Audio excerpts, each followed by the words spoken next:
Hi hello friends, வணக்கம். எல்லோரும் எப்படி இருக்கீங்க? எங்கள் வீட்டில் விநாயகர் சதுர்த்தி சாமி கும்பிட்டோங்க. எங்கள் வீட்டில் எப்படி சாமி கும்பிட்டோம், சாமிக்கு என்னெல்லாம் பலகாரம் பண்ணோன்னு பார்க்கலாம் வாங்க இந்த வீடியோவில். சுண்டலும் பட்டாணியும் ஊற வச்சுருக்கேன். அதுக்கப்புறம் பொங்கலுக்காக பச்சரிசியும் பாசிப்பருப்பையும் ஊற வச்சுருக்கேன் இந்த குண்டாவில். அடுத்தது பார்த்திங்கன்னா விநாயகருக்கு பிடிச்ச மோதகம் செய்கிறதுக்காக கொழுக்கட்டை பிடிக்கிறதுக்கு பச்சரிசி ஊற வச்சுருக்கேன். இப்போ இது ஒன்று ஒன்றா எப்படி செய்கிறதுன்னு பார்க்கலாம் வாங்க. சுண்டலையும் பட்டாணியையும் நான் ஃபஸ்ட்டு வேக வச்சு எடுத்துக்கிட்டேன்.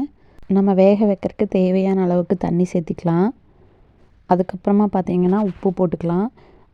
சாமிக்கு எப்போவுமே படைக்கும்போது பிரசாதத்தில் உப்பு சேர்க்கக்கூடாது. ஆனால் எனக்கு உப்பு சேர்த்துணும் தான் எனக்கு அந்த ஞாபகமே வந்தது. பரவாயில்ல, நம்ம விநாயகர் தானே, மன்னிச்சுப்பார். அடுத்தது பார்த்திங்கன்னா பச்சரிசி எதுக்குன்னா கொழுக்கட்டைக்கு தண்ணியை வடிச்சிட்டு அதை ஒரு துணியில் காய வச்சுட்டேன். மோதகம் செய்கிறதுக்கு, இனிப்பு மோதகம் செய்கிறதுக்காக நான் பூரணம் ரெடி பண்ணிட்டேன். இப்போ அது எல்லாத்தையும் மிக்சியில் அரைச்சிக்கலாம். இந்த பூரணம் எப்படி செய்யுதுன்னு பார்த்தீங்கன்னா, பாசிப்பருப்பு, எள், பொட்டுக்கடலை, நிலக்கடலை, ஏலக்காய், அதுக்கப்புறமா அரைச்சிட்டு வந்தோன்னா சர்க்கரையும் தேங்காயையும் துருவி போட்டோம்னா சூப்பராக இருக்குங்க பூரணம். அடுத்தது பார்த்திங்கன்னா பொங்கல் வேக வச்சு எடுத்துட்டேன். அந்த பொங்கல் தாளிப்புக்கு தேவையான பொருட்களை போட்டு தாளித்து எடுத்துக்கலாம். என்னால் அதிகமாக பேச முடியல, ஏன்னா எனக்கு த்ரோட் பெயின் ஆகிட்டுருக்கு. அதனால் என்னால் பேச முடியல. அதுக்காக யாரும் என்னோடய சேனலில் பார்க்காம சப்ஸ்கிரைப் பண்ணாமல் இருக்காதீங்க ஃப்ரெண்ட்ஸ். கண்டிப்பாக சப்ஸ்கிரைப் பண்ணுங்கள்.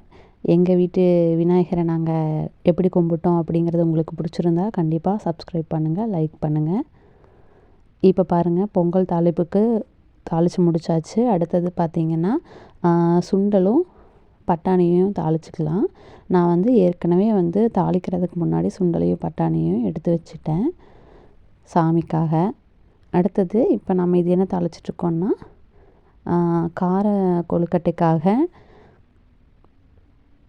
அரைச்ச மாவை இப்போ நம்ம வெங்காயம், கடுகு, தேங்காய், சீரகம், கடலப்பருப்பு இதெல்லாம் போட்டு, பச்சை மிளகாய் இதெல்லாம் போட்டு தாளிச்சதை இந்த மாதிரி நம்மளுக்கு என்ன வடிவம் தேவையோ அந்த வடிவத்துக்கு நம்ம உருண்டை பிடிச்சி வச்சுக்கலாம்.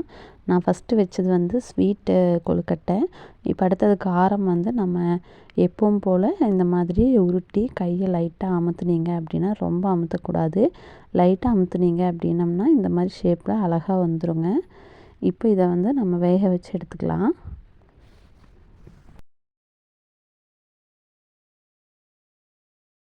இந்த பக்கம் பார்த்திங்கன்னா சக்கரை பொங்கல் ரெடி ஆகிடுச்சு. அதுக்கு திராட்சை, முந்திரி, ஏலக்காய் போட்டு ஒரு தாளிப்பு கொட்டி எடுத்து வச்சுக்கலாங்க. அடுத்தது இன்றைக்கி பாருங்கள், நம்ம சூப்பராக விநாயகருக்கு என்னெல்லாம் தேவையோ அதெல்லாம் செஞ்சாச்சு. தேங்காய் சட்னி, அதுக்கப்புறமா பார்த்திங்கன்னா சுண்டல், பட்டாணி, சக்கரை பொங்கல், வெண்பொங்கல், அப்புறம் பார்த்திங்கன்னா கொழுக்கட்டை, காரம், இனிப்பு. இப்போ இது எல்லாத்தையும் நம்ம அழகான குட்டி விநாயகருக்கு கொஞ்சம் பிரசாதமாக எடுத்து வச்சுக்கலாம். இந்த பிரசாதத்தில் நான் இலை விரித்து தான் வைக்கணும்.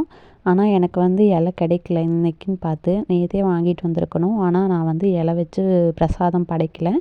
பரவாயில்ல. இந்த பிளேட் சுத்தமான பிளேட்டு தான்.